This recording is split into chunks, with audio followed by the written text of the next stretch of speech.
ஊடக நண்பர்களுக்கு வணக்கம். ஹரா படத்தின் விமர்சனங்களை குறிப்பிட்டு என்னை பாராட்டியதுக்கு நன்றி.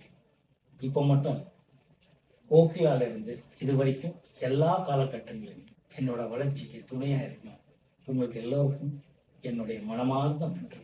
தேங்க்யூ. கடந்த 7ஆம் தேதி என்னுடைய படம் ஹரா உலகெங்கமும் ரிலீஸ் ஆகி நல்ல சக்ஸஸ்ஃபுல்லாக போயிட்டு தியேட்டரில் ஷோஸ் இன்க்ரீஸ் பண்ணிடுச்சு. டிஸ்ட்ரிபியூட்டர் நல்லா போயிட்டு இருக்குன்னு ஃபோன் பண்ணி சொல்கிறாங்க. தியேட்டருக்காரங்க நல்லா இருக்குன்னு சொல்கிறாங்க. ப்ரொடியூசரும் ஹாப்பியாக இருக்காங்க. ப்ரொடியூசரும் டிஸ்ட்ரிபியூட்டரும் தியேட்டருக்காரங்க ஹாப்பியாக இருக்கிற காரணம் நீங்கள் தான். நீங்கள் எல்லாமே நான் இல்லை. நீங்கள் கொடுத்த ஆதரவு ஆசீர்வாதம் தான் இன்னைக்கு இந்த படம் நல்லா போயிட்டு இருக்கு முக்கிய காரணம். எப்பவுமே நான் சொல்கிற மாதிரி நீங்கள் எல்லாமே நான் இல்லை. எப்போவுமே உங்கள் ஆதரவு வேணும். பை காட்ஸ் கிரேஸ் ஹரா நல்லா சக்ஸஸ்ஃபுல்லாக போயிட்டு இருக்கு. மிக்க மகிழ்ச்சி. உங்கள் எல்லாருக்கும் நன்றி.